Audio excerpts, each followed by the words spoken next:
Salut tout le monde! C'est weird quand c'est moi qui commence. Ouais, j'aime ça. C'est un petit peu malaisant. Ben, écoutez, aujourd'hui, c'est le 100e épisode. Hein? C'est le fun. 100 épisodes. 100 épisodes de voir ma grosse face pas belle dans votre écran si vous regardez. Puis comme ma femme me dit, j'ai une face pour la radio. C'est peut-être la meilleure manière, c'est juste d'écouter le podcast. Une face pour la radio puis une voix pour la TV. J'ai une face pour la radio, j'ai une voix pour l'écrit. C'est vraiment la meilleure manière de résumer qu'est-ce que j'ai de l'air. Ceci dit, je suis un excellent cuistot, mais ça n'a pas rapport avec l'épisode d'aujourd'hui.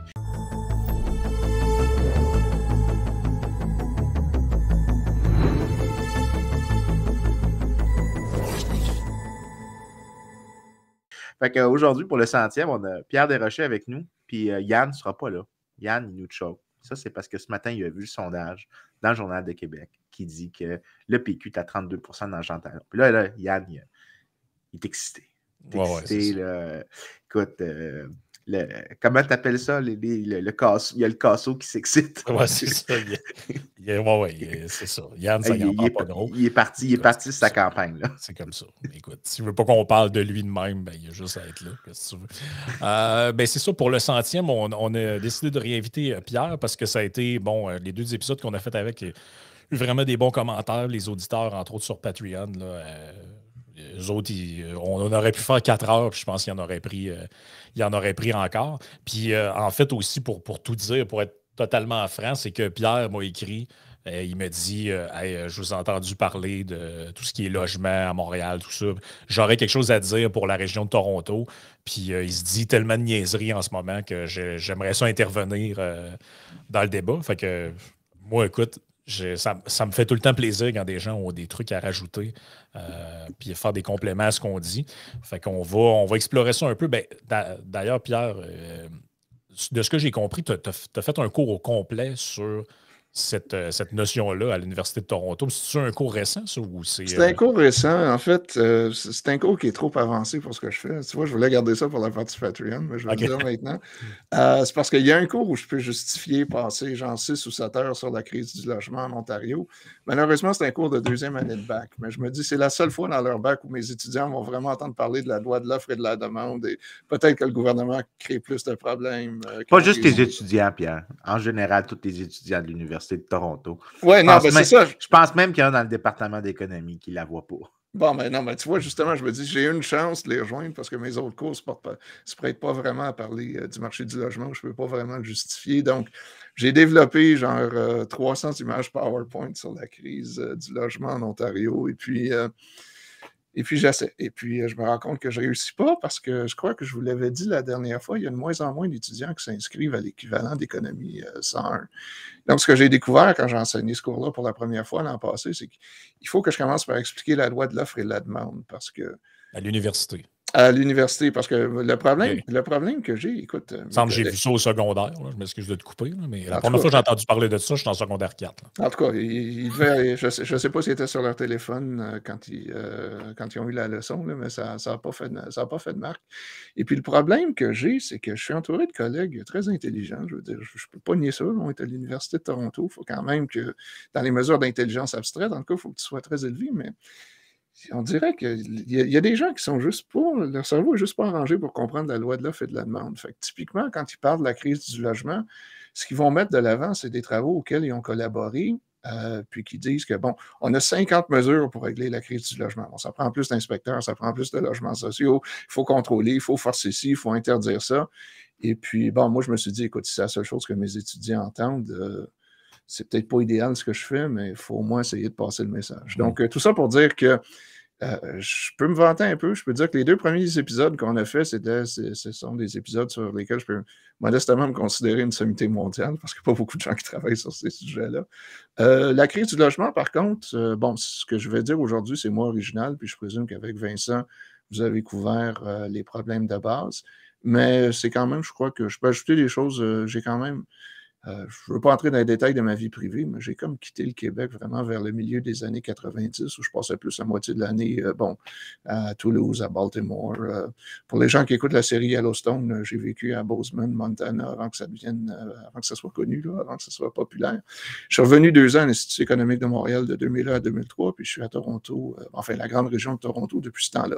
Donc, ce que je voulais essayer de faire aujourd'hui, justement, c'est essayer de faire des parallèles, mais si ça fait comme 20 ans que je suis déconnecté du Québec, donc si mes parallèles n'ont pas de bon sens, interrompez-moi, là, parce que les choses ont changé. Mais quand même, je voulais essayer d'expliquer que Montréal et surtout Québec, les gens se plaignent, mais vous ne savez pas vraiment encore jusqu'à quel point les choses peuvent empirer. Donc, je voulais essayer de, je ne sais pas d'augmenter la panique, parce que vos auditeurs sont des gens très réalistes qui comprennent la loi de l'offre et de la demande, mais quand même de vous donner un goût de comment les choses peuvent empirer. Mais également, j'ai aussi vécu à Tokyo pendant un bout de temps, qui est une des rares villes au monde, une ville d'importance, qui a réussi à régler le problème au moins jusqu'avant COVID. Donc, je connais relativement bien Tokyo, donc les cas ne sont pas exactement transférables, mais les principes de base le sont. Donc, et est-ce que c'est en faisant un registre des locataires et des locataires? Parce que ça, c'était un des plans de la mairesse Plante et de l'Iris. Il faut faire un registre. Non, Toronto, Tokyo, ce qu'ils ont fait, ils ont réglé le problème. Je vais vous donner le punch tout de suite.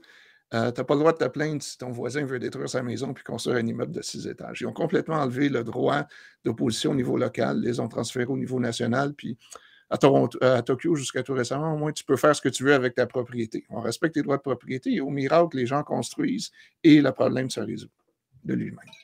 Ouais, c'est radical. Ouais, c'est inattendu, pareil. Je suis surpris. Tout à fait. Oui, bien sûr. Je suis pris de court, mes bobettes sont à terre.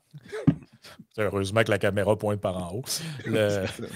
Mais si on fait un peu une mise en contexte de tout ça, c'est que quand on se parlait par courriel, je te disais, j'ai vu la déclaration de Doug Ford là, qui disait là, on a un méchant problème en Ontario. Il dit même, je le cite, là, il dit c'est le plus gros problème auquel fait face l'Ontario, en tout cas de mon vivant. Donc, c'est quand même le fun que quelqu'un, son plus gros problème, ce soit pas qu'il y ait des feux à Hawaï ou je ne sais pas trop où. Là. Exactement. Que les Maldives peuvent être submergées dans 100 ans. Oui, exact. Ça m'a quand même fait les pauvres petits pingouins. Oui, c'est ça m'a fait quand même plaisir d'entendre ça. Fait que là, il dit là, il faut construire des maisons, des logements, tout ça. Donc, il y a quand même un bon réflexe naturel qui vient avec. Là, évidemment, il y a eu une levée de bouclier parce qu'on dit que ça n'a pas de bon sens. Il veut réouvrir le périmètre urbain, dans le fond, puis permettre de l'étalement urbain, ce qui est la cause de l'ébullition climatique. Bon, alors je vais te demander d'amener les quelques images que je t'ai envoyées, puis je vais essayer d'expliquer le problème de Doug Ford, qui a changé quand même depuis 2 ou 3 ans. Si tu peux amener les images. Oui. Donc, on va y aller chronologiquement. Vas-y avec la... Oups. Oh mon Dieu, tu as pris toute la... le truc. Tu veux le Oui, je veux la version courte parce que sinon... Écoute, donne-moi 5 heures, là, puis je vais passer à travers non, il n'y a pas de problème. Je vais prendre le résumé. Moi, j'étais rendu dans le gros document. Si à un moment donné, vous voulez faire un cours, si ça intéresse plus que 3 personnes au Québec, ça, à quel point quand on va être assez gros, on fera ça. Ben oui, c'est vrai, vous avez engagé un nouvel employé à temps plein. Félicitations. Ça s'en vient. Bon. Ça, je présume, je ne sais pas si les gens de votre génération connaissent McLean. Est-ce que je ne sais pas si l'actualité, ça existe encore au Québec. Mais ça, c'est une image que tu avais dans McLean en 1967. Et ce que ça dit aux lecteurs, c'est que si vous n'avez pas déjà une maison unifamiliale, oubliez ça, il n'y a pas d'avenir, il va falloir que vous appreniez à vivre dans des appartements. En 67. En 67. Fait que tu vois, ce qui arrive, en 67, ils ont un beau problème à Toronto. L'élite anglophone commence à quitter Montréal, arrive à Toronto, la ville vraiment commence à décoller. Puis, tu as une crise du logement qui est quand même assez importante. La raison qui est peut-être, à défaut d'être comparable à ce qu'on observe aujourd'hui, qui est quand même assez importante pour que justement tu aies des annonces dans McLean, puis on dit aux gens, regardez, c'est même pas une vraie maison, c'est un semi-détaché. Là. Vous n'aurez même pas les moyens de vous acheter ça. Là. Il va falloir que vous appreniez à vivre dans les grandes tours. Puis si vous allez dans le quartier autour de l'Université de Toronto, là, The Annex, c'est un peu le plateau, c'est le plateau de Toronto. Vous voyez quelques grandes tours qui ont été construites justement dans le secteur à cette époque-là, puis ça n'est pas construit par la suite.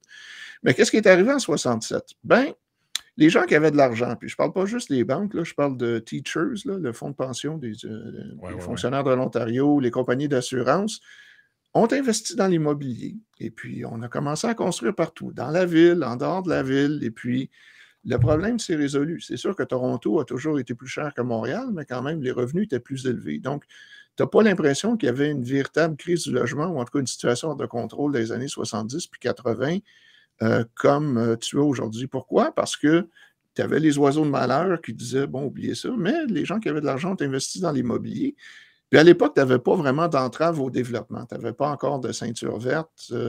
Tu voulais acheter un verger à Mississauga, comme le campus où je suis a été créé à peu près à cette époque-là. C'est une ancienne propriété de riches avec des vergers. Puis bon, les propriétaires ont donné ça à l'Université de Toronto. L'Université de Toronto avait plus les moyens d'agrandir le campus du centre-ville à cause, entre autres, des contraintes au niveau de la taille des immeubles. Okay. Fait que moi, quand j'ai été engagé il y a 20 ans, 70% des nouveaux profs se retrouvaient dans un des deux campus de banlieue. Il y en a un qui était à Scarborough, dans l'Est, qu'ils appelaient Scarberia à l'époque. C'était pour dire l'intérêt que les profs avaient d'y aller. Ou à Mississauga, ici dans l'Ouest, où on est un ancien verger. Puis tu sais qu'on est un ancien verger parce que tu as encore des pommiers, autour de la propriété. Mais tu regardes les images de Mississauga à l'époque, parce que nous, on a eu une exposition il y a quelques années de quoi avait l'air Mississauga quand le campus a été construit. Puis bon, c'était des champs, c'était des terres agricoles, c'était des terres à maïs ou c'était des vergers. Mais tout ça a été construit dans les années 70, 80. Puis, tu n'avais pas... Oui, le logement n'a jamais été super abordable à Toronto, mais les gens avaient quand même les moyens de s'acheter un bungalow en banlieue. Puis, à Montréal, à l'époque aussi, je le mentionne brièvement dans un truc que j'ai écrit pour l'Institut économique de Montréal en 2002, tu avais aussi des pressions sur le logement. Mais l'avantage que tu avais au Québec à l'époque, c'est que tu avais deux lobbies importants qui militaient en faveur de la construction de nouvelles maisons. Bon, chez les libéraux, évidemment, tu avais les développeurs. Puis au PQ, tu avais la FTQ, puis surtout la FTQ Construction. Donc, il y a un programme, notamment au début des années 80, qui s'appelait Corvée Habitation, là, quand les taux hypothécaires étaient autour de 20 %. Puis moi, bon, dans le cadre d'un travail de session, il y a 30 ans, j'avais parlé au ministre qui était en charge à l'époque, un ancien policier, j'ai oublié le nom, puis j'ai dit, comment ça a commencé, Corvée Habitation? Mais il me disait, écoute, Québec, les exercices de concertation, tout le monde était autour de la table. Puis, je ne sais pas si les gens de votre génération connaissent Louis Laberge, là, qui était le président de la FTQ à l'époque. Puis Laberge dit, on pourrait-tu faire quelque chose pour l'industrie de la construction? Fait que, tu sais, bon, tu avais les lobbies à la fois chez les libéraux puis les péquistes, crise du logement, les taux d'intérêt à 20 %, puis bon, Corvée Habitation, ensuite, tu as eu des trucs comme Monto, Montois, puis on a tellement construit autour de Montréal que la crise du logement au début des années 90, c'est que le taux d'inoccupation est genre à 6, 7, 8 %. Le gouvernement a tellement subventionné la construction que quand j'étais un peu plus jeune que vous, mais quand j'ai été étudiant, là, 18, 19, 20, 21 ans, le logement à Montréal coûtait vraiment pas grand-chose. Pourquoi? Parce qu'on avait construit. Excuse-moi de te couper la parole là-dessus, là, mais c'est un peu ce que j'avais dit. Je ne sais plus si c'était dans un des derniers trios, dans un podcast avec Yann, mais je disais la raison pour laquelle je pense que ça choque autant les gens d'avoir de la difficulté, par exemple. Tu disais Québec, Montréal, vous êtes quand même chanceux dans ce coin-là si on compare à l'Ontario. Mais c'est parce qu'on vit un peu un changement quand même assez radical dans les dernières années qui fait que moi, quand j'ai déménagé à Québec en 2009, il y avait des appartements qui annonçaient avec des promotions du genre « on vous paye un mois si vous signez un bail maintenant ». Il y en avait même qui faisaient tirer des iPads, des affaires comme ça à cette époque-là parce que le taux d'inoccupation était élevé. Donc, ça n'existait pas, genre, je ne suis pas capable de me trouver un appartement à prix décent. C'était même les proprios qui faisaient des promotions, qui essayaient de trouver des manières d'attirer des gens. Donc, puis moi, j'ai vécu dans un bloc où, à un moment donné, c'est un genre 8 logements, puis il y en a 3 de vides. Ça a existé. Donc, en quelques années, les gens passent de ça à j'arrive pour visiter un appartement, puis il y a déjà 14 personnes qui l'ont visité, puis... je pense que c'est ça qui crée le... Non, c'est ce qui crée la perception au Québec parce que, bon, le gouvernement a, dans le fond, encouragé le surinvestissement dans le logement dans les années 70, 80, 90. Puis ensuite, bien évidemment, bon, il a fallu que les conditions de marché, le nombre de locataires, les jeunes avec des emplois qui sont capables de quitter leurs parents, bon, commencent à occuper ça. Puis, je présume que vous en avez parlé. Qu'est-ce qui se passe depuis ce temps-là? Ben, on ne construit plus. Ou sinon... même tu essaies de construire, tu as toutes sortes de barrières au logement. Puis, écoute, peux-tu retourner à mon résumé? Là? Oui. Puis, je m'excuse pour les auditeurs si vous avez déjà parlé de tous ces sujets-là, mais je voulais vous parler un peu de Toronto. Si tu pouvais aller à l'image suivante, peut-être? Oui. Bon. Si je vais trop vite, c'est ça. Tu as la situation au Québec, puis tu as la situation à Toronto, où évidemment, la première ville canadienne qui a vraiment vécu ce phénomène-là, c'est Vancouver. Et j'ai pas d'image sur Vancouver, mais quelle est la cause là-bas? Ça a été la première ville au Canada vraiment à avoir une ceinture verte autour de la ville où ils ont décidé de bloquer la construction parce que, bon, fin des années 60, début des années 70, les gens ont peur de la surpopulation, on va être trop nombreux, comment on va faire pour se nourrir, on détruit nos précieuses terres agricoles. Donc, qu'est-ce qu'ils font à Vancouver? Ils copient ce qui a été créé en Grande-Bretagne des années 50, début des années 60, qui est de créer une ceinture verte autour des villes. Ouais. Et, OK, ben, si-tu finalement avance, là, on reviendra sur la question du zonage à l'intérieur de la ville, mais ouais, on reviendra là-dessus. OK, bon. Je ne sais pas jusqu'à quel point vos auditeurs sont familiers avec la géographie de Toronto. Je présume que la plupart ne le sont pas. Donc, qu'est-ce qu'on a à Toronto? On a un contexte où souvent les excuses qui sont invoquées par les urbanistes, c'est qu'on a de la misère à grossir parce que, bon, tu as le lac Ontario d'un côté, puis évidemment, tu ne peux pas construire dans le lac. Ce qui n'est pas tout à fait exact parce que, bon, si jamais vous allez à Toronto, vous allez. Si Yann avait été là, je l'aurais testé un peu. Je disais, ouais, quand tu vas voir les Blue Jays, as-tu déjà remarqué que Front Street est au nord du stade? C'est parce que Front Street, historiquement, c'était la barrière sur le bord de l'eau, mais à Toronto, quand ils ont construit le métro, puis d'autres choses, ils enfoussaient tous leurs déchets dans l'eau. C'était un peu comme l'île Notre-Dame à Montréal, qui est une île complètement artificielle. Donc, le stade de baseball, puis tout ça, s'est construit dans ce qui était le lac, là, il y a quelques décennies. Donc, il est toujours possible de gagner du terrain sur l'eau. À Boston, eux, ce qu'ils ont fait pendant au-dessus d'un siècle, c'est qu'à marée basse, ben, ils remplissaient le terrain, puis si jamais vous visitez Boston, vous allez dans certaines parties du vieux centre-ville, vous voyez qu'il y a des maisons qui s'enfoncent un peu de la subsidence, c'est parce que ça a été construit sur du remblai. Puis Manhattan aussi, New York, c'est beaucoup construit dans l'Hudson, puis la East River. Mais tout ça pour dire qu'à Toronto, donc, c'est une des excuses qui est souvent invoquée par certains de mes collègues, mais il y a beaucoup de terrain au nord de la ville et c'est quand même relativement plat. Sauf pour la région ouest où vous voyez une bande qui est en vert un peu plus foncé. Donc, si vous ne connaissez pas la région de Toronto, c'est ce qu'ils appellent l'escarpment. C'est comme une portion surélevée. Puis, ça a toujours été une espèce de barrière psychologique à Toronto. Donc, historiquement, dans le passé, l'escarpment, eux, ils voient ça comme la 8e merveille du monde. Ils vous disent toujours, tu as une diversité là, que tu ne retrouves pas ailleurs en Amérique, il faut protéger ça, quel milieu unique. Honnêtement, quand tu viens de Québec, tu regardes ça, je présume, puis tu dis, ouais, bon, c'est quoi? Mais tu sais, pour ici, les gens, c'est important. L'escarpment, ils s'imaginent que c'est la 8e merveille. C'est le rocheuse, là. Ben, c'est ça, c'est la rocheuse. Fait qu'historiquement, ce que tu avais, le gouvernement opérait de façon correcte ou ce qu'on appelle ici des conservation authorities. Donc, soit les gens donnaient des gens riches donnaient des terrains qui avaient de l'allure, obtenaient un rabais de taxes, et puis bon, ça devenait ce qu'on appelle ici des aires de conservation, ou sinon, des municipalités ou le gouvernement provincial achetaient les terrains des propriétaires. Mais ce qui est arrivé par la suite, c'est que, bon, les gens se sont radicalisés. J'ai déjà eu une conversation avec quelqu'un ici qui me disait le problème de l'Ontario, c'est que tu as eu trop de diplômés de maîtrise en développement durable de l'Université York. En tout cas, c'est sa théorie pour expliquer l'origine de la ceinture verte. Et puis, ce qui est arrivé il y a à peu près 20 ans, c'est que le gouvernement libéral de l'époque est devenu beaucoup plus activiste, puis s'est dit, bon, on ne respecte plus les droits de propriété, on va créer la plus grande aire de conservation au monde, la ceinture verte autour de Toronto, et puis on ne remboursera pas on ne paiera pas les cultivateurs, on ne paiera pas les fermiers le prix que ça vaut. Ce qu'on va faire, par contre, c'est qu'on va créer des programmes bidons pour favoriser l'achat local et puis tout. Bon, moi, je n'ai pas connu les fils de cultivateurs ou les filles de cultivateurs qui étaient en tabarnouche à l'époque. J'ai connu des gens qui les ont connus, puis évidemment, eux, n'étaient pas intéressés à continuer à être cultivateurs, puis ils voulaient être millionnaires à la place, mais bon, ils n'ont pas eu... Tout ça pour dire que tu ne peux pas construire dans la ceinture verte. Et puis, je présume que vous en avez peut-être parlé, mais moi, bon, quand ça a été adopté en 2005, j'avais ma job ici, puis ce que j'ai dit aux étudiants, écoutez les enfants, écoutez les kids, là, c'est du pelletage en avant d'avoir une ceinture verte. Ce que vous allez bien comprendre... Les gens l'ont vu sur l'image, la ville est carrément enclavée.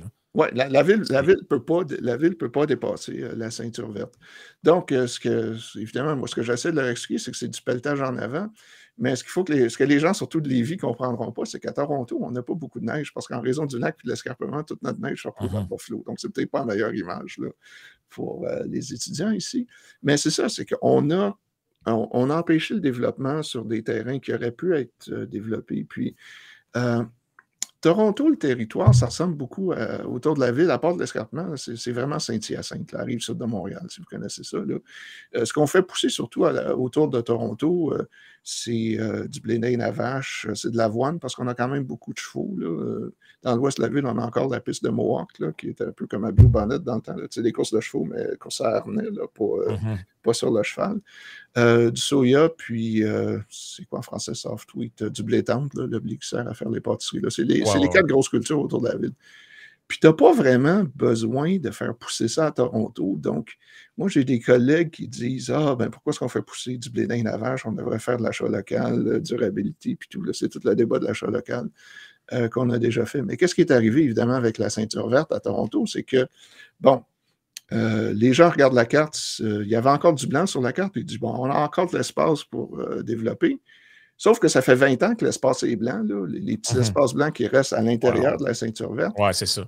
C'est ça, ils disent, on a encore de l'espace pour développer. Ça fait 20 ans qu'ils essayent de développer. Tu as toujours de l'opposition, de la réglementation, le pouvoir gris. Là, c'est quoi la cause politique la plus facile pour motiver les gens? On va changer ton village ou on va changer ton quartier. Fait qu'ils sortent, et puis évidemment, les politiciens écoutent. Puis, ce qui arrive ici, c'était également tout à fait prévisible. Puis, je me souviens, je l'avais dit il y a 20 ans, parce que c'était clair en Grande-Bretagne, les gens vont sauter par-dessus la ceinture verte. Et je suis tannant, là, mais si tu peux revenir sur l'image, je vais vous donner mon cas. Puis, si c'est trop plat, t'interromps. Oui, c'est ça, on le voit, parce que moi, tu me dis où tu demeurais, mais c'est ça, on voit les endroits qui se sont développés l'autre bord de la... Ils appellent ça une ceinture, mais en fait, c'est quasiment... T'as l'impression qu'ils, dans leur tête, ils pensaient que c'était genre build the wall. Ben, c'est ça, exactement. T'as l'impression que c'est le mur de Trump, ou comme dans Game of Thrones, le mur de glace, puis les sauvageons de l'autre bord du mur. Là. Exactement. C'est un peu ça. Donc, toi, si moi, tu vois, moi, j'habitais à Mississauga, puis je ne veux pas vous embêter trop avec mon histoire, mais tout ça pour dire que pendant COVID, on habitait à Mississauga, ma conjointe et puis son fils, dans une petite maison arrangée. Et la raison pour laquelle on était là, c'est parce qu'il y a une des meilleures écoles publiques en Ontario dans le quartier. Fait que tu payes un premium là, pour vivre dans ce quartier-là. Mais pendant COVID, on n'avait pas vraiment de cours arrière. Ma conjointe n'était pas heureuse. Elle dit je veux de l'air, je veux sortir. Fait que, en tout cas, qu'on s'est acheté une maison qui devait être construite. Je ne sais pas si les gens voient Guelph là-dessus. On était à peu près à 20 minutes au nord de Guelph, à Elora, dans un des plus beaux villages en Ontario. Donc, les gens voient sur la carte, là, il y a Waterloo, Kitchener, Cambridge et Guelph, et juste un petit peu plus au nord-est. Donc, si tu tirais une ligne entre les deux puis tu vas au nord, c'est là qu'on s'est acheté quelque chose. Parce que Elora, c'est un village d'artistes, mais ils avaient accepté qu'on dézone une partie du village parce que leurs enfants n'avaient plus les moyens de vivre là. Donc, il y a 2 développeurs qui se sont mis ensemble et ils ont fait un développement qui est à la fois des maisons en rangée, parce que c'est tout ce que les jeunes ont les moyens de s'acheter si tu t'achètes pas un condo à Toronto, mais des maisons aussi détachées un peu plus petites. Fait que nous, on signe le contrat, la maison va être livrée dans 1 an et demi. Mais bon, un des 2 développeurs a annulé le contrat, puis en tout cas, on a intenté des poursuites, mais tout ça pour dire que ma femme et moi, on en est sortis parce que ses parents s'étaient aussi acheté une maison, ils ne voulaient pas, ils disaient, on a 75 ans, on ne veut pas aller là-dedans. Fait que pendant 4 mois, l'été passé, j'ai vraiment exploré tous les villages entre... ce que tu vois sur la carte Mississauga, Orangeville, Cambridge, Kitchener, Waterloo. Toute cette section-là à gauche. Toute la section à gauche. Et c'était typique, là, on passait toutes nos fins de semaine, on se trouvait quelque chose qu'on avait peut-être les moyens de se payer. Je suis prof d'université et bibliothécaire à l'université, là. On n'est pas pauvre, là. Je veux dire, on se plaint pas. Mais tu sais, c'est genre 13 personnes vont bider sur une maison, 17 sur une autre, puis éventuellement... Déjà, excuse-moi de te couper, mais quand tu racontais cette histoire-là, on en parlait, moi, puis ma conjointe dans l'auto en revenant quand on s'est vu chez Yann. Je disais, est-ce que tu réalises que c'est comme si on avait 2 professeurs ou 2 universitaires qui sont à l'Université Laval et ils vont vivre à Saint-Georges-de-Beauce? Exactement. C'est exactement c'est ça leur réalité là-bas. Là. Puis, tu sais, puis paradoxalement, la réflexion qui me vient, c'est je regarde cette carte-là, puis je me dis, c'est qu'en fait, en voulant empêcher l'expansion de la ville, ils ont d'autant plus favorisé ce qu'ils dénonçaient qui est l'étalement urbain, parce que, comme tu le disais, ce qui était prévisible arriva, ils ont sauter l'autre bord du mur. Oui, et c'est exactement ce qui est arrivé. Puis je vais arriver à Rob Ford, là. Je vais t'expliquer le vrai problème. Tout ça pour dire qu'à l'origine, moi, je n'avais pas vraiment l'intention de sauter le mur, mais je voulais rester à l'intérieur. Mais avec nos salaires, on n'arrivait pas. On ne pouvait pas. Ça juste. À un moment donné, bon, le prix a l'air abordable, mais quand il y a 13 personnes qui bêtent une maison, il y a toujours celui qui est au sommet va mettre genre 150 000 de plus que ce que ça vaut réellement, puis on n'était jamais prêt à aller là. Fait que tout ça pour dire que, comme beaucoup d'autres personnes, je me suis retrouvé à Guelph. Et tous les jours, je traverse la ceinture verte. Pourquoi? Parce que justement, le prix des maisons à l'intérieur du mur, si tu veux, est beaucoup plus élevé. Pourrais-tu aller peut-être à une image suivante? Je pense que je vous avais envoyé un petit graphique là pour. Vincent, ça doit te surprendre vraiment, ça, que des gens sont allés de l'autre bord du mur. Exactement. Tu nous rappelles souvent comment les politiciens et les décideurs sont incapables de prévoir les comportements des gens et qu'ils s'imaginent que parce qu'on prend une décision X, il va arriver Y. Et finalement, on dit ça va être pratique, on va enfermer les gens à l'intérieur d'un périmètre. Ouais. En laissant de la forêt et de la végétation autour. Comme ça, ils vont être prisonniers là, ils n'auront pas le choix de vivre dans une tour, etc. Mais finalement, ce qui est arrivé, ce qui était quand même prévisible, c'est que les gens vont vivre ailleurs pour toutes sortes de raisons. Tu as donné les motifs de ta conjointe et toi, mais il y en a que c'est autre chose. Ça peut être l'argent, ça peut être le désir d'avoir un terrain, ça peut être que tu ne veux pas que tes enfants soient élevés ça peut dans être un aussi coin que urbain. tu as beaucoup d'opposition à densifier le tissu urbain à l'intérieur du mur. Le Not in my backyard, ça joue un rôle aussi. Mais je voulais juste, on va régler la question de la ceinture verte. Ce que vous voyez là, je ne sais pas si tu utilises ça dans quoi que Vincent, tu ne t'enseignes pas vraiment dans l'économics, là, je présume. Mais l'idée, c'est ça. La ligne en rouge, c'est ce que tu obtiens quand tu as un mur. Donc, les valeurs des propriétés, en gros, puis Vincent, tu étais meilleur pédagogue que moi, explique-le mieux si je ne suis pas clair, mais à l'intérieur du mur, les valeurs sont artificiellement élevées.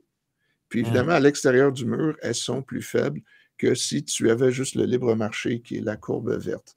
Donc, c'est un modèle traditionnel. C'est moins vrai aujourd'hui. Les villes ont des formes différentes, mais l'idée, c'est que plus tu es au centre-ville, plus tu as de la compétition pour occuper ce territoire-là, plus le prix du loyer est élevé, que ce soit résidentiel, commercial, pas industriel, parce que c'est industriel, ça fait longtemps qu'elles sont parties, mais plus tu t'éloignes du centre-ville, tu as ce qu'on appelle dans notre jargon la friction de la distance. Là. Donc, le prix du terrain devient de plus en plus faible. Et bon, c'est pour ça que le prix des propriétés ou de peu importe ce que tu construis. Bon. Mais quand tu construis un mur artificiellement, qu'est-ce que tu fais? Tu rends l'intérieur du mur beaucoup plus coûteux. Puis, parce que tu sautes le mur, ensuite, la valeur des terrains plus loin est moins élevée. Quoique dans le cas de Toronto, maintenant, ça ne s'applique plus. Je veux dire, tout est hors de prix un peu partout. Donc, si tu pouvais revenir au début, aux premières images, on va finir la ceinture verte. OK, reste à la ceinture verte. Donc, c'est quoi le problème de Doug Ford? C'est que ce qu'on observe à Toronto depuis peut-être 2014-2015, c'est que toutes les villes de l'autre côté du mur, Kitchener, Waterloo, Cambridge, Guelph, Brantford, mais aussi du côté droit, là en haut à droite, si vous voyez Peterborough, Lindsay. Oui, Peterborough, c'est la ville qui a cru le plus rapidement au Canada depuis, je pense, 2015. À l'origine, c'était Milton à l'intérieur du mur, mais Peterborough, tous les gens de l'Est, parce qu'ils ont construit entre autres un GO Train qui va là, c'est pas la seule raison, mais Peterborough, la population a explosé depuis une dizaine d'années. Et puis moi, Guelph, Kitchener, Waterloo, Cambridge aussi, on a beaucoup plus de gens qui vivent ici que si ça n'avait pas été de la ceinture verte. Donc, de 2015 à 2021, la population continue d'augmenter à Toronto, mais tu as beaucoup de gens qui, comme moi, sortent de la ville pour aller s'établir dans les trucs périphériques. Mais ce que tu observes depuis 2021, c'est que l'Ontario commence à perdre la population. Les jeunes ne veulent pas rester. Ils baissent les bras, ils disent non, ça n'a pas d'allure, là, je n'aurai jamais moyen de vivre ici. Écoute, on en a fait jouer hier encore une vidéo d'une jeune femme de 24 ans qui vit chez ses parents dans la région de Toronto et qui dit « J'ai un travail convenable, j'ai un salaire, je ne suis pas capable de partir de chez mes parents, je suis incapable de trouver un logement, même pas un condo ou une maison, je suis incapable de trouver un logement que je peux payer sans être pris à la gorge. » Non, exactement. Puis, tu vois, je vais déjà donner je vais donner la conclusion de mes 6 heures de cours là-dessus. Je leur dis, bon, si j'étais jeune, sans attache et mobile, il y a comme 4 solutions à l'heure actuelle au Québec, au Canada, si tu veux une job normale Et si tu veux avoir une ville qui est quand même, bon, je ne sais pas si Vincent les considérait comme des villes, mais il reste en gros 4 villes abordables au Canada compte tenu non seulement du prix du loyer, mais également du prix des salaires. C'est-à-dire, donc, l'indicateur que je préfère utiliser dans mes cours, c'est le prix de la maison en fonction du revenu des gens. Donc, à Québec, par exemple, vos maisons sont moins chères, mais les gens sont plus pauvres. Donc, ça tient compte de ces choses-là. Donc, il reste 4 villes importantes au Canada où tu as encore les moyens de t'acheter une maison si tu as un job normal. Calgary, Edmonton, Winnipeg, puis Québec. C'est les 4 qui restent. Fait que moi, je leur dis, bon, écoutez, Québec, vous allez peut-être avoir des problèmes d'acculturation. Winnipeg, j'ai déjà été là en janvier. Portage and Main, là, genre moins 40. Là, c'est vraiment, c'est la blague au Canada anglais depuis un siècle. Le coin de rue le plus froid au Canada, c'est Portage and Main à Winnipeg. Fait que ce que je leur dis, ce qu'il vous reste, écoutez, c'est Calgary puis Edmonton. Puis ce qui est intéressant, puis je ne pense pas t'avoir envoyé d'image là-dessus, c'est que oui, Edmonton est beaucoup, par exemple, est beaucoup plus petite que Toronto, mais la population d'Edmonton a cru plus rapidement que Toronto, proportionnellement, là, depuis 10 ou 20 ans. Mais les maisons demeurent abordables là-bas. Pourquoi? Ben là, je leur fais jouer un petit vidéo où tu vois l'expansion du territoire urbain à Edmonton.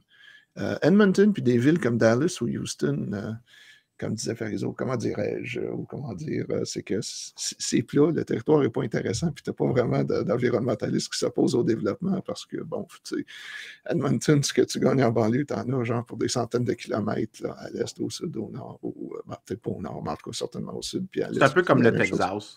Ben, c'est ça, c'est ça. Dans le temps, moi, je me souvenais que quand je vivais au Texas, c'était facile d'ajouter des unités largement parce que tu réclamais juste au désert à toute fin pratique autour de la ville. Pas de désert, mais c'est pas une non, ben, des terres, là, tu ne verras pas des activistes de Greenpeace de dire « Oh mon Dieu, on doit sauver le territoire semi-désertique où il y a juste des geckos. » Tout ce que tu rachetais, tout ce que tu pouvais racheter dans le coin de la box, c'était des ranchs. Ben, c'est ça. Mais écoute, je ne veux pas trop empiéter sur ta présentation parce que c'est vraiment, vraiment intéressant, mais ça fait quand même 30 minutes. Moi, la question. Non, mais la question qui me saute aux yeux dans tout ça, c'est OK, on voit l'exemple de Toronto. On voit que la ville a été littéralement emmurée et que, bon, le développement est limité. On voit vers l'est, on ne peut pas aller construire dans le lac, en tout cas. On ne peut pas trop aller construire dans le lac, de ce qu'on comprend réalistement. Les terrains qui sont à l'intérieur de la ville, qui sont les espaces blancs qu'on a vus, je peux même le faire réapparaître. Là. On voit les espaces qui sont plus blancs ou gris pâle ici, donc c'est des endroits où il pourra encore se construire. Mais il y a toutes sortes de restrictions, il y a des pressions, il ne faut pas trop. Puis si tu pouvais juste revenir, je m'excuse de t'interrompre encore une fois, juste revenir aux deux images avant celle-là. Avant l'autre avant. OK. Bon, tu vois, les gens s'imaginent que Toronto... Le problème que beaucoup de touristes ont, c'est que quand tu viens à Toronto, tu te poses à l'aéroport ou sinon tu conduis au centre-ville ou le long de la 401. Puis tu vois toutes les tours, puis tu te dis, mon Dieu, c'est bien dense, Toronto. Alors que dans les faits, à peu près 70% du zonage résidentiel à Toronto, c'est de l'unifamilial ou du semi-détaché. Donc, ce que tu as, c'est que tu as des zones comme ça. Tu vois le centre-ville. Je ne sais pas si les gens voient la tour du CN au fond. Oui, on la voit complètement en haut, là, juste en bas du haut de Toronto. Fait que quand tu vas au centre-ville, tu as l'impression, Toronto, mon Dieu, il y a des tours à condos partout. Tu vas le long de l'autoroute, la 401. Oui, c'est parce qu'ils ont mis, en gros, quand tu dis ça en anglais, Unlimited Height and Density là, dans quelques zones. Mais si tu veux aller à l'image suivante, qui était celle-là ici. Bon, ça, c'est Toronto, ce que vous voyez là. Puis le jaune, c'est où tu n'as pas le droit d'identifier. OK. Ça c'est la partie qui est vraiment weird. Parce que moi, j'ai un article qui s'en vient sur Hong Kong, là, que j'ai déjà soumis à un journal. À Hong Kong, le gouvernement a propriété de toutes les terres autour de la ville. À peu près 60-65% du terrain. Puis on en avait parlé. Puis au pire, on mettra le lien dans les trucs qu'on avait parlé d'Hong Kong. Tu as une grosse partie du territoire qui est complètement inaccessible parce que le gouvernement fait des revenus en mettant des petites quantités en vente chaque année. Par contre, dans la ville, ce qui se passe, Hong Kong aurait été impossible à vivre si le gouvernement avait décidé en plus de dire ce qu'on va vendre, vous allez avoir des restrictions sur la hauteur. L'offre à Hong Kong s'ajuste uniquement sur la hauteur des bâtiments, sur l'organisation du bâtiment, donc pour qu'il y ait moins d'espace mort dans les bâtiments, plein de petits détails comme ça. Et donc, Hong Kong, oui, d'accord, c'est très, très, très cher vivre à Hong Kong. C'est inabordable à un Non, certain c'est encore la degré. ville la plus chère au monde, si tu regardes Mais en même temps, c'est la plus chère au monde, mais en même temps, pour le loyer. pour le loyer, mais les revenus sont assez élevés. Ouais, Mais c'est ça. en même temps, ça aurait été impossible s'il n'y avait pas eu ça ne serait pas le miracle que ça serait maintenant si en plus de la politique stupide de dire bon, on ne va pas accéder les terres qui sont disponibles, on va ajouter en plus de ça les Les restrictions limites, de densité, ça serait ridicule. Non, Je comprends même ça, mais pour vrai, moi j'ai une question qui me traîne dans la tête. Là. C'est je comprends qui dans la ville de Toronto veut le Yellow Belt, d'empêcher la densification dans la ville, mais pour la restriction en dehors de la ville, le Green Belt, est-ce qu'il y avait vraiment un mouvement? Je veux vraiment savoir s'il y avait un mouvement de propriétaires qui voulaient ce truc-là. Non, la majorité des propriétaires ne le voulaient pas. C'est venu vraiment... l'Ontario, pendant des années... bon, tu vois, moi, mon immeuble ici à l'université, c'est le William Davis Building. Bill Davis, ça vous dira peut-être rien, là, mais c'était le premier ministre de l'Ontario dans les années 60, début des années 70. Puis c'était vraiment l'Ontario stable. Tu avais Ontario Hydro Ontario, puis leur philosophie, c'était power at cost. Là. On n'augmente pas. Et on favorise le développement industriel, on favorise le développement urbain. Bon, c'était pas des radicaux, là, mais l'idée, il était quand même pro-développement. Puis tu as eu évidemment le changement des générations, tu as eu le gouvernement de Bob Rae des années 90, la réaction avec Mike Harris.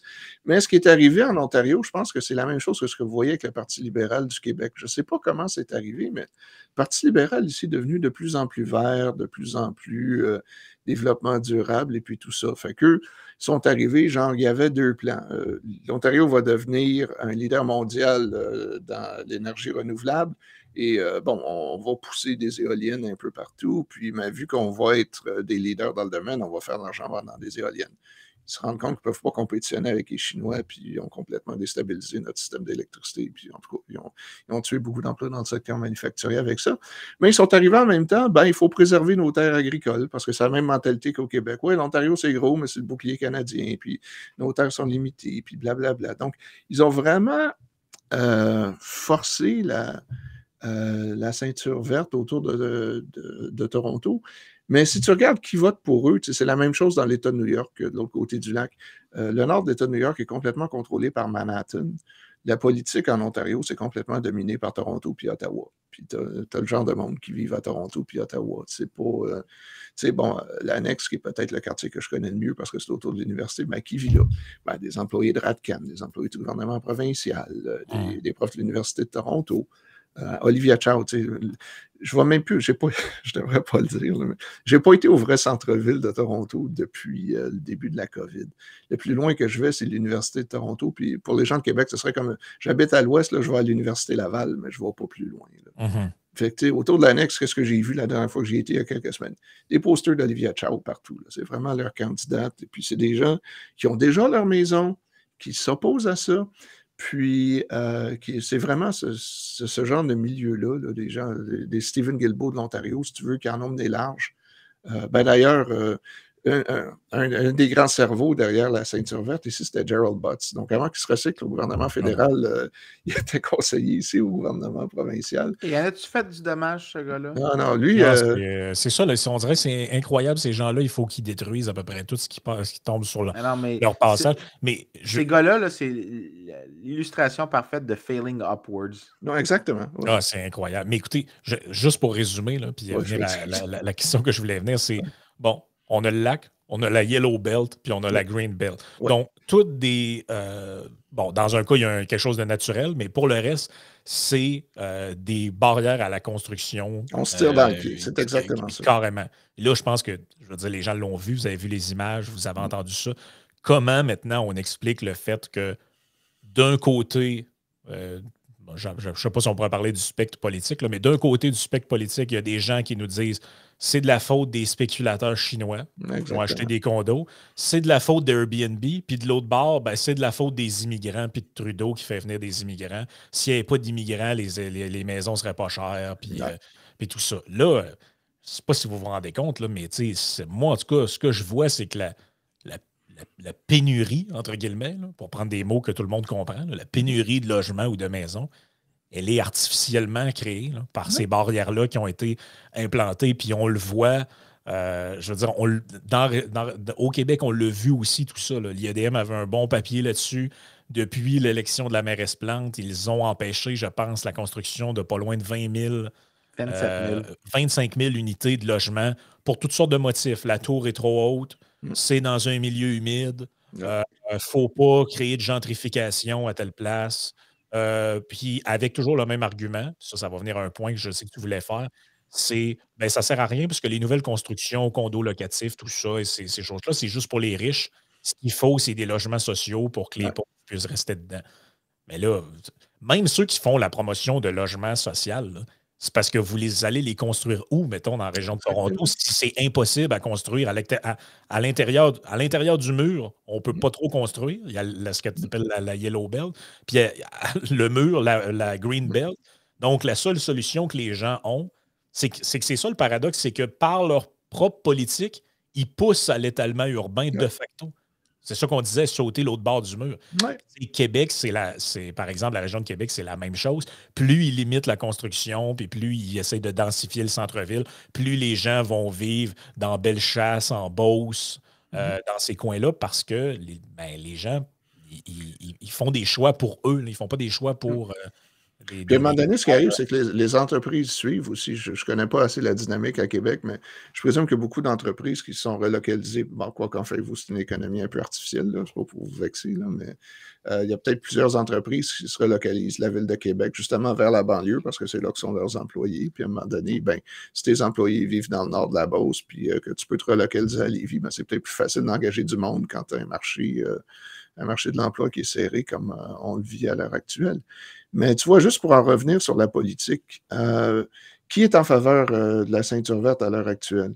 Bon, à Guelph, où je suis présentement, c'est évidemment, c'est les quartiers autour de l'université qui ressemblent à des annexes. Là. Tu vois, Ford, respect your promise, don't touch the green belt. C'est des gens, moi, quand je les vois, quand je me promène dans ces quartiers-là, ça a l'air de 60, 70 ans. Ils ont acheté leur maison il y a 30, il y a 40 ans. Je ne veux pas avoir des préjugés, mais ça a l'air d'être des anciens profs ou des anciens employés de l'université. Tu vois dans les petits villages autour, puis c'est toujours des maisons très coquettes avec des jardins très bien entretenus. Tu vois des gens qui ont le temps de passer du temps dans leur jardin, puis c'est pas des gens qui ont 3 enfants. Je ne peux pas croire qu'il y aurait ces jardins-là si c'était avec les fleurs et puis tout. Là. Après moi, le déluge. C'est ça. Puis il y a vraiment beaucoup de ça. Fait qu'est-ce qui arrive quand tu as du zonage comme ça? Le zonage, évidemment, c'est toujours un lien à corruption ou Ford s'est fait élire en promettant de ne pas dézoner. Là. Je ne peux pas croire qu'il y croyait, mais bon, il fallait bien dire qu'il fallait qu'il dise ce qu'il fallait qu'il dise pour se faire élire. Mais ils ont commencé à dézoner récemment. Puis évidemment, aux surprises, c'était des gens qui étaient connectés avec des développeurs et puis de l'entourage de Ford et puis tout. Puis tu voyais les gens de Radio-Canada saliver. Là, le gros Ford, on va-tu l'avoir là, sur des charges de corruption?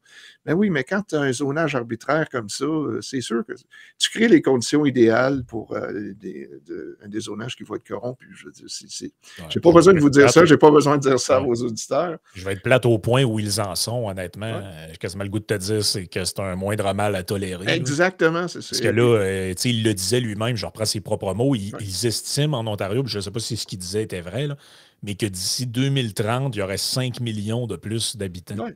On a besoin au minimum, ça dépend des estimés, au minimum, 1 million de nouvelles unités. 1 million en 10 ans.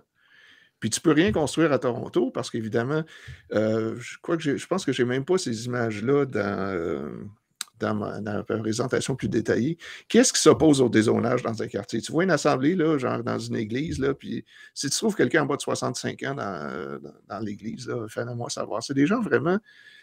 j'ai acheté ma maison, j'aime mon quartier, ou je vis dans mon village.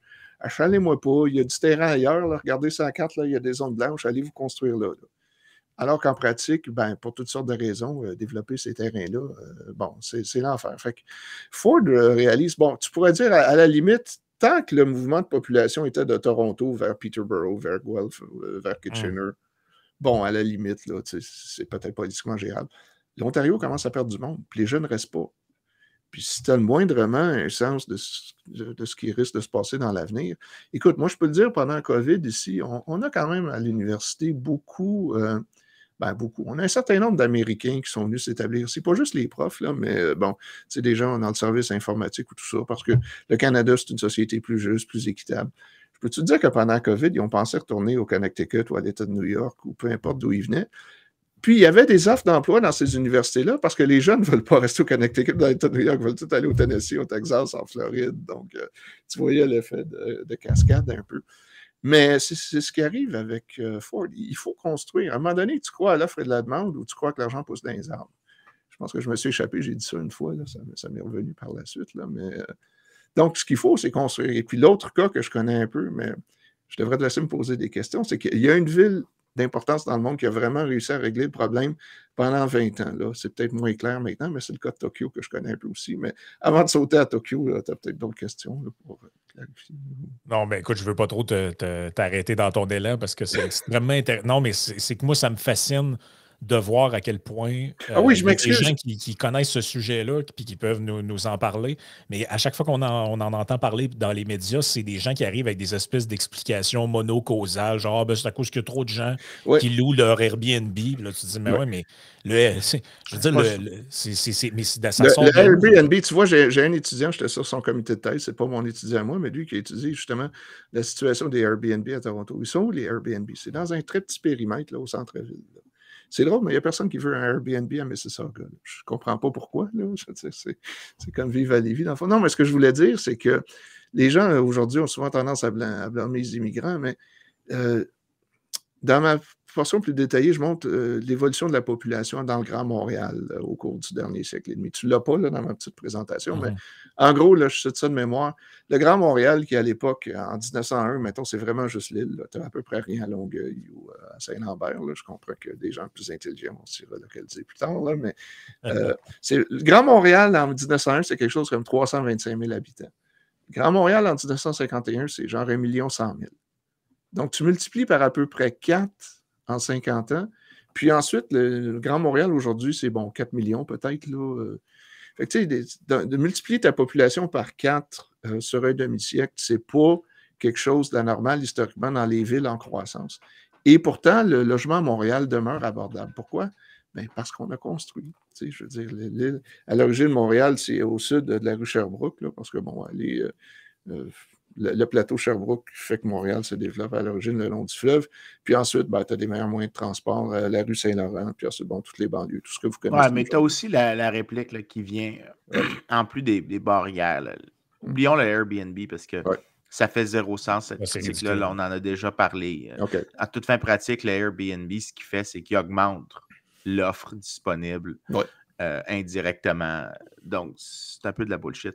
Mais la partie qui est toujours un peu, qui est celle qui sort le plus souvent dernièrement, ça vient plus de la droite, même un peu à gauche, c'est que c'est les immigrants qui poussent la demande vers le haut, puis c'est à cause des immigrants que le prix augmente tant que ça. Alors que dans les faits, moi, ce que j'essaie de vous dire, c'est que les villes dans le passé... Écoute, tu regardes l'histoire de Chicago, l'histoire de New York. Ben c'est ça, je m'en allais dire. Il y a des villes qui ont géré des croissances incroyables dans le passé. Mais l'immigration ne vient jamais entièrement de l'extérieur. C'est les plus visibles. Oui, il faut mettre ce détail. Montréal s'est construit. L'Est de Montréal, je m'excuse, les gens ne venaient pas d'Europe. Les gens venaient des villages du Québec. Il faut mettre ça, ce détail-là. C'est pas important. Ça nuit le narratif. C'est ça. Et tu sais, l'immigrant, il ne déplace pas juste la demande, il déplace l'offre aussi. Ça amène des bras supplémentaires pour construire. Ça, je veux dire, il y a ça que je n'avais pas pensé, mais si je regarde, peux permettre juste les non, mais moi, je veux juste vraiment rajouter un truc parce que tu as dit quelque chose tantôt, puis je pense que les auditeurs ne vont pas l'avoir catché. Le bon ratio de l'affordabilité urbaine, c'est qu'il faut que tu tiennes compte de plusieurs facteurs qui sont en jeu. Les gens, quand ils deviennent plus riches, ils demandent plus de maisons, ils demandent des maisons de meilleure qualité, ils demandent des maisons avec plus d'espace, avec plus de amenities. Donc, tu as plus de trucs différents qui sont demandés des maisons. Mais tous ces trucs-là viennent avec l'augmentation de la demande. Quand tu veux mesurer adéquatement c'est quoi le prix du logement, ce que tu dois faire, c'est que tu dois trouver une manière de le normaliser. Puis tu veux ajuster un peu pour le fait que la demande augmente. Mais là, c'est là que tu divises le prix par le revenu dans la région, préférablement le revenu médian, pas le revenu moyen. Puis quand tu prends ça, puis tu regardes historiquement des villes, puis je vais prendre mes villes préférées en termes de réglementation, Minneapolis, St. Louis, Houston, Dallas, Calgary et Edmonton. Tu regardes ces villes-là, la tendance est incroyable sur des croissances de population. Là. Du simple au double en en 2 décennies Ouais. de croissance de population. Le ratio que je viens de te décrire du revenu médian sur le prix, ligne plate. Aucun changement. Les prix, oui, augmentaient, mais les gens devenaient plus riches, la ville Ouais, c'est gagnait. ça. Parce qu'il y a un autre truc qui est important, puis ça, c'est un truc que Pierre n'a pas mentionné, c'est que les villes, c'est pas vrai que tu fais juste déplacer une personne d'une zone pas productive à une zone également productive. Quand les villes ont des avantages de productivité parce que les marchés sont plus compacts, il y a plus d'échanges d'informations, les durées de chômage sont plus courtes parce que c'est plus rapide de se trouver un emploi. Les firmes s'observent entre elles, donc peuvent se copier plus facilement. Donc, l'adoption de nouvelles technologies est généralement plus rapide. Tu as plus de dynamisme économique dans les villes. Bon, tu as des désavantages, tu as l'inconvénient d'avoir des voisins, ce qui est un problème pour moi. Oui, Mais tu sais, les inconvénients de la ville viennent avec des avantages incroyables, ce qui fait que les revenus augmentent incroyablement. Surtout si ce que tu fais, c'est que tu déplaces des gens qui sont dans des zones pas productives. Mettons le lac Saint-Jean. Je ne sais pas pourquoi je cible ça en particulier. À tout hasard. À tout hasard. Les 2 villes les plus abordables au Canada, il y a Saguenay et Trois-Rivières. Là, ça fait des décennies qui sont... Mais si tu déplaces, les gens se déplacent d'endroits où est-ce qu'ils sont mal alloués vers des endroits où est-ce que les gens sont prêts à les payer 3 fois le salaire parce qu'ils sont plus productifs dans cette place-là, mais tu devrais vouloir ça. C'est pour ça que le prix, c'est pas juste que l'offre s'ajuste, c'est que les gens deviennent tellement plus riches que l'effet sur le prix de la perspective de la personne qui achète n'a pas changé. Donc, c'est incroyable quand même de dire que c'est ça le cas. Ça veut dire que la demande, l'offre pourrait être super élastique. Parce que c'est ça que ça veut dire au final. Là. Si le prix reste stable relativement au revenu, ça veut dire que l'offre est super élastique. La seule raison que tu n'aurais pas ça, c'est soit que tu as un choc rapide de population, genre le Mariel Boat Lift à Miami, où est-ce que du jour au lendemain, la population de Miami a grossi comme de 7%. Là, ça a un effet immédiat. C'est pas facile d'ajuster si rapidement. Mais ça s'estompe par la suite. Mais ou sinon, ce que tu fais, c'est que tu fais ce que Valérie Plante a décidé de faire pour faire en sorte que Montréal ressemble davantage à toutes les autres villes progressistes qu'elle admire, Toronto et Vancouver, qui sont des succès économiques, bien sûr, tout simplement parce que les gens aiment aller là-bas, ils trouvent que c'est abordable. La mairesse Plante, écoute, ça puis s'inspirer de la France, là. Ouais, non. Ouais, c'est à peu près la seule affaire qui est accessible là-bas, c'est les seringues qui traînent à terre. Là. Exactement. C'est un peu...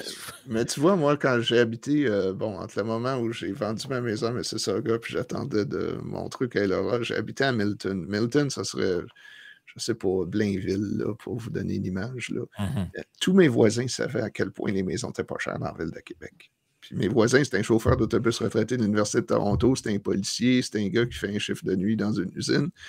Ici, les gens ne vivent. Tu veux briser la glace dans une conversation, tu vois, tu parles, tu commences à parler de logement. Comme moi, je suis à Guelph depuis 1 an, j'ai eu le même barbier à Mississauga pendant 20 ans, mais bon, j'en ai une nouvelle maintenant à Guelph. Écoute, une coiffeuse, là, elle se considère chanceuse parce qu'elle a acheté à Guelph il y a 2 ans un condo, je connais son immeuble, je suis allé sur le site, 500 000, je ne sais pas ce que fait son mari, je sais qu'elle a un fils, puis il y a une place de stationnement. Mais là, maintenant, elle se compte chanceuse parce que le même condo, genre 2 ans plus tard, est rendu 650 000. Puis elle, quand elle voulait s'acheter une place de stationnement supplémentaire, elle a trouvé un vieux couple, elle paye 100 de plus, 100 par mois pour leur place. Maintenant, les places de stationnement informelles sont 250 par mois. T'es à Guelph, là. Guelph, là, c'est comme une combinaison de Sherbrooke et Saint-Hyacinthe, là. C'est une ville qui a un certain âge. Heureusement pour nous, on a encore un secteur manufacturier fort parce que tu as un réfugié hongrois qui s'est établi ici dans les années 50 et puis il a créé 8000 jobs, Linamar. En tout cas, je ne sais pas si vous connaissez Linamar, mais après Magna, après Frank Stronach, ça a été le gars le plus important dans le secteur automobile en Ontario. Mais tu vois, Guelph, écoute, si je veux aller au centre-ville de Toronto le dimanche à 2 h du matin, là, sans arrêt, si c'est moi, ça va peut-être prendre 1h20. Si c'est ma femme, peut-être 1h10. Là, mais on est juste pour donner une idée d'où on se trouve. Là. Mais tu vois, c'est ça. Les gens ici sont obsédés, puis c'est vraiment qu'on s'est tiré dans le pied. Puis tu parlais de Dallas, puis moi, tu vois, c'est l'exemple que j'utilise avec mes collègues, parce que Dallas a connu une croissance de population comparable à Toronto. Edmonton a connu une croissance plus rapide, mais tu sais, c'est le regard qu'ils te font là, Dallas. Ah ouais, c'est... Ouais, le monde a des fusils. Puis... Non. Mais tu sais, il me semble que quand tu essaies d'analyser un problème là, et que les causes que tu identifies pour expliquer le problème sont des causes qui, ailleurs, n'ont pas créé de problème, c'est que tu es sur une fausse piste. Exactement. Je veux dire, moi et ma blonde, on prépare un voyage pour plus tard. Là. Puis, on regardait des Airbnb à plein d'endroits. Là. Il y en a partout sa boule. Ouais. Et c'est un sujet que j'entends beaucoup dans les médias canadiens. Les gens le savent, je fais des revues de presse pour les émissions puis tout ça. Là. Moi, des articles là, qui nous expliquent que c'est à cause d'Airbnb qu'il n'y a plus de logement, je n'ai pas trouvé ça dans des médias européens. Non. Les gens ne parlent pas de ça, puis ça a l'air d'un sujet, ça a l'air... Puis des vagues d'immigration, il y en a eu dans beaucoup, beaucoup, beaucoup de grosses villes et ils n'ont pas tous les mêmes problèmes que Toronto. Là. Non. Mais par contre, l'histoire de la Green Belt et de la Yellow Belt, ça a l'air assez spécifique à cette ville-là, dans cette configuration-là. Et c'est pour ça que je voulais en parler. Parce que, comment les gens qui voient ça font pour écarter dans leur tête ce problème, cette réalité-là, dire que ce n'est pas un problème et mettre ça sur le dos parce que si tu écoutes mes collègues, ce qu'ils vont dire, le marché a créé le problème, donc le marché ne peut pas le résoudre. Ah oui, c'est le mais marché comment le marché a a créé le problème? Explique-moi comment. Là. Puis c'est là que tu te rends compte que tu n'as pas être le genre d'intelligence abstraite que les profs d'université ont, mais il y a comme quelque chose dans leur cerveau qui les empêche de connecter la loi de l'offre et de la demande. Là, je ne comprends pas. Parce que là aussi, je vous rappelle, l'hypothèse du spéculateur étranger, c'est eux qui achètent des condos, des maisons, ils ne vivent pas dedans, ils revendent plus cher. C'est interdit maintenant. Là. Ça a passé la loi de Trudeau, comme quoi que pendant 2 ans, si tu n'es pas un citoyen canadien ou que tu n'as pas une résidence permanente, tu ne peux plus acheter de propriété sur le territoire. Si je ne m'abuse, ça a passé. Mais tu vois, moi, ce que je leur disais... À ma connaissance, les prix n'ont pas baissé ou n'ont pas arrêté de monter. C'est parce que, puis même, je me souviens d'avoir lu un article, je me souviens plus si ça a été publié par l'IEDM ou Fraser, qui disait, ouais, mais c'est genre 1% des propriétés vendues sur le marché ont rapport avec des acheteurs étrangers. Donc, c'était même pas un chiffre significatif. Mais au-delà de ça, tu vois, moi, l'argument supplémentaire que je sors avec ça, je dis, OK, bon, mettons, d'abord, les chiffres, tu as tout à fait raison, là, c'est insignifiant, mais je leur dis, OK, mais si tu l'offres ou la poule, mettons que je suis un investisseur étranger qui décide, mettons que je suis un oligarque russe, là. Je dis ça comme ça, je dis rien. Tu veux parquer ton argent quelque part où ça va être, où ça va être en sécurité. Vas-tu investir à Dallas ou à Toronto? On parle de 2 villes de taille comparable qui croissent à peu près à la même. Moi, j'ai tendance à croire que l'oligarque russe va venir parquer son argent à Toronto parce que, justement, il comprend qu'avec toutes les contraintes, tu as des chances que ta maison, non seulement ne perde pas de valeur, ce qui est arrivé à Dallas dans le passé, d'ailleurs, ils construisaient tellement que les maisons perdaient de la valeur, mais que à cause des politiques stupides, la valeur de ton condo risque d'augmenter. Fait que dans ce cas-là, si tu l'offres ou la poule, l'oligarque russe aura beaucoup moins tendance à investir à Dallas qu'à Toronto. C'est vrai pour les locaux aussi. Ben voilà, parlais tout à l'heure des gens qui ont des maisons pas loin de l'université ou du centre-ville, tout ça. Ben, eux, qu'il n'y a rien qui se développe et que leurs propriétés qui ont acheté 100 000 $ il y a 30 ans soient maintenant rendues à 1 500 000 ça fait bien leur affaire. Hein. Tout à fait. Non, puis c'est un autre problème. Donc, si Ford ouvre la Green Belt, qu'on commence à construire tout ça, ben, peut-être que je pense pas que leur maison viendrait qu'à baisser de valeur, mais en tout cas, à prendre. Non, écoute, moi, c'est ce que je disais. Mais ça, c'est la grosse difficulté des réformes. Ouais. C'est pour ça que. Parce que tu regardes là, le consensus dans la littérature, c'est assez clair que le zonage a un effet négatif sur les prix. Bon. Maintenant, la question qu'il y a, c'est quoi la quantité optimale de zonage? Tu ne peux pas avoir pas de zonage. Il faut peut-être certaines gestions des externalités, blablabla. Mais tout le monde est d'accord pour dire qu'il y en a probablement très trop. Bon, une fois que c'est dit, le problème, c'est si c'est clair comme ça, pourquoi il y a de la difficulté à faire de la réforme? Puis ça, c'est le même problème qu'avec la gestion de l'offre. Une fois que ton doigt est dans l'engrenage, c'est plus pénible de l'enlever que de... Je ne sais pas, Vincent, connais-tu l'expression « incumbent club » ? C'est moins utilisé c'est une variante du transitional gains trap. L'idée, c'est que tu as un gain qui est transitionnel. C'est que la personne qui a acheté maintenant, qui a acheté, disons, quand ça a commencé, elle a fait une valeur et la valeur a augmenté considérablement à cause de la demande a continué d'augmenter, mais l'offre n'a pas augmenté à la même vitesse. Lui, après, il va vendre à quelqu'un, mais la personne qui rachète ensuite, elle rachète au nouveau prix et doit faire le même pari que l'autre personne pour ne pas se retrouver avec une perte de richesse, que le prix va continuer d'augmenter. Et là, au fur et à mesure que ça avance, ben, tu te retrouves avec un bidding qui était toute fin pratique presque inévitable?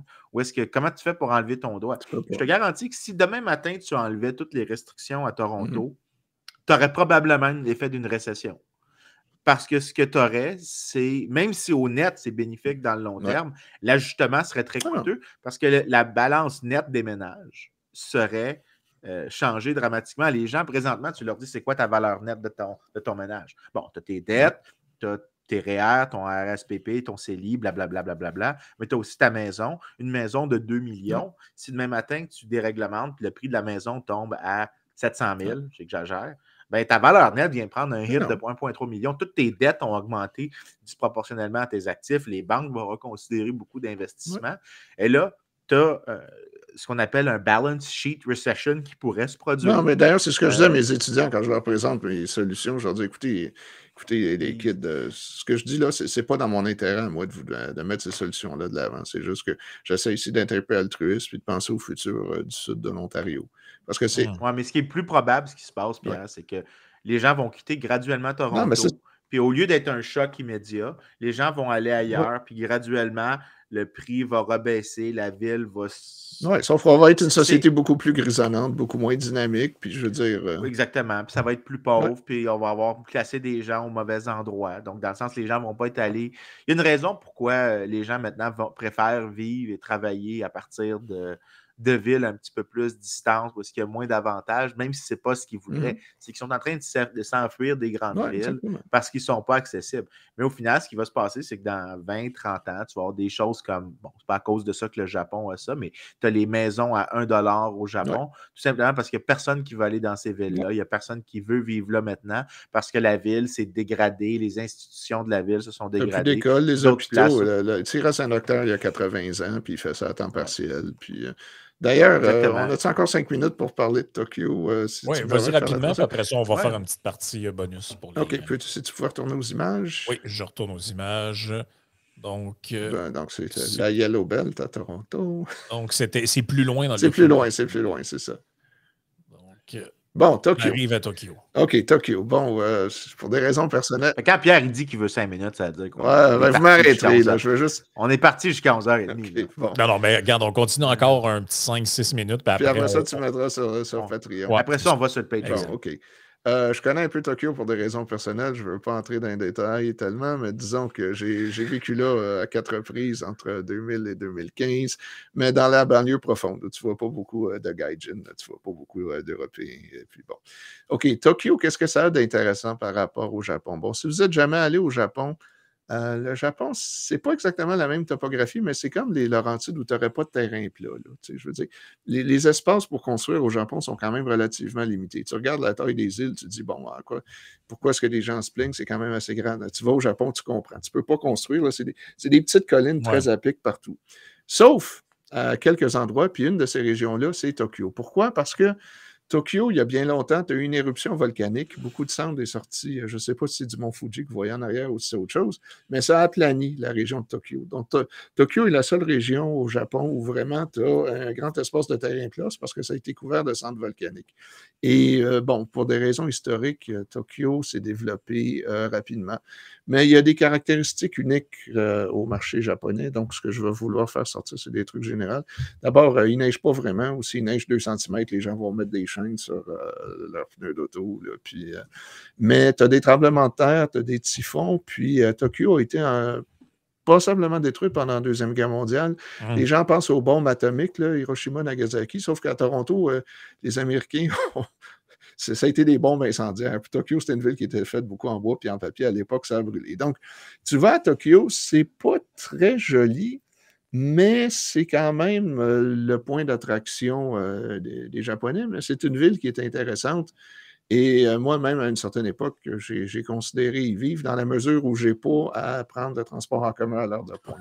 Je l'ai fait une fois dans ma vie, plus jamais. Là, tu te retrouves avec la face de l'autre gars, là, vraiment ça. Là. Puis à un moment donné, moi, j'avais ma petite mallette. Tu comprends pourquoi ils portent des masques. Là. Ben, c'est ça. Fait que quand tu arrives au centre-ville, j'ai comme perdu le contrôle de mon bras parce que la mallette était prise dans la foule qui commençait à sortir. Puis, comme mon bras est en train de se séparer de mon corps quand les gens sortaient du métro. Donc, tout ça pour dire, Tokyo est une ville très intéressante si tu peux travailler de chez vous. ou si tu as un logement subventionné à côté d'une université. Sinon, l'heure de pointe, oublie ça.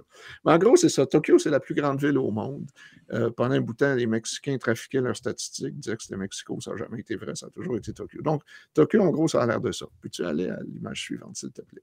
Ouais. Peux-tu passer à l'image? OK, bon. Alors, Tokyo, quand j'étais plus jeune, il y avait des reportages mondiaux qui disaient à quel point, comment est-ce que les gens font pour vivre à Tokyo? C'était de loin la ville la plus chère au monde. Et ben bon, qu'est-ce qui est arrivé à un moment donné? Bien, évidemment, comme vous le savez sans doute, le taux de natalité au Japon s'est effondré et les jeunes des régions ne voulaient pas rester dans leur village. Fait que tous les jeunes se retrouvaient à Tokyo, puis tu avais une bulle, ce qu'ils appelaient à l'époque une bulle spéculative. Puis les Japonais ne font pas d'enfants. Fait qu'il y a à peu près 30 ans, le gouvernement japonais dit aux grands mots, les grands remèdes, si vraiment le coût du loyer est ce qui mène à la disparition de la race nippone, de la race japonaise, on va adresser le problème, on va rendre le logement plus abordable. Puis vous voyez ce qui est arrivé au début des années 90. Bon, c'est pas uniquement à cause de ça. Le problème du Japon au début des années 90, c'est dur à imaginer aujourd'hui, mais dans les années 80, on s'imaginait que les Japonais allaient conquérir le monde. Sauf qu'au début des années 90, ils commencent à adopter des politiques keynésiennes. Vincent t'expliquera ça une autre fois. Là. Puis bon, l'économie vraiment s'était foirée par la suite. C'est jamais. Not good. Not good. On t'expliquera ça une autre fois. Là. Mais vous voyez à quel point. J'ai expliqué tout ce qu'il y avait à expliquer. OK. OK, d'accord. Donc, mais vous voyez que le prix des maisons a diminué de façon dramatique au début des années 90 et s'est maintenu à un niveau extrêmement abordable pendant longtemps. Donc, ce que vous voyez, en gros, Tokyo, là, pensez au centre-ville, Kanagawa, Saitama, Chiba, bon, c'est des banlieues. Celle que je connais, moi, c'est Saitama. Si tu peux aller à l'image suivante. Ouais, mais attends, oui. Juste un truc, Pierre. Oui. Moi, je m'attends à ce que des gens diraient, si tu reviens au graphique précédent, oui. Frank, juste en défense de ce graphique-là. Moi, parce que ce que je vois, c'est tous les gens de gauche qui disent mais parce que le Japon, c'est une société vieillissante, puis il y a de moins en moins de gens qui ont des maisons, puis là, toutes les maisons à $1. Enfin, c'est juste la demande qui a planté. Oui. Il n'y a aucune manière d'expliquer que la demande a planté aussi vite en 1989 si mais si je peux me permettre, Vincent, c'est vrai que le Japon plante, pas Tokyo. Les jeunes la population de Tokyo continue d'augmenter. Je ne sais pas si j'ai inclus ces images-là, mais les jeunes quittent les régions pour aller à Tokyo. Donc, la population de Tokyo continue d'augmenter pendant que le reste du Japon se vide. Donc, ce que vous voyez ici, c'est des données de 2016. Ce n'est pas les plus récentes, mais moi, ce que j'ai été surpris, la première fois que j'étais allé à Tokyo, je me souvenais de ce que je lisais quand j'étais au secondaire, au cégep, pour mes premières années d'université. C'était censé être pas abordable, mais à un moment donné, je vais à l'appartement de mon beau-frère. En tout cas, c'est une histoire. Là.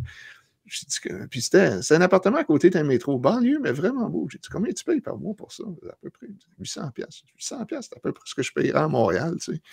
Le prix des logements à Tokyo, à un moment donné, puis c'est ce que vous voyez là-dessus. Si vous voyez la deuxième flèche rouge, Montréal puis Toronto, en termes de revenus des gens, puis encore, comme le disait Vincent, le coût des propriétés, Tokyo est passé d'une des villes les plus chères au monde à Montréal en quelque chose comme 10 ou 15 ans. Ouais. Normalement, Montréal n'a même pas d'affaires dans ce graphique-là.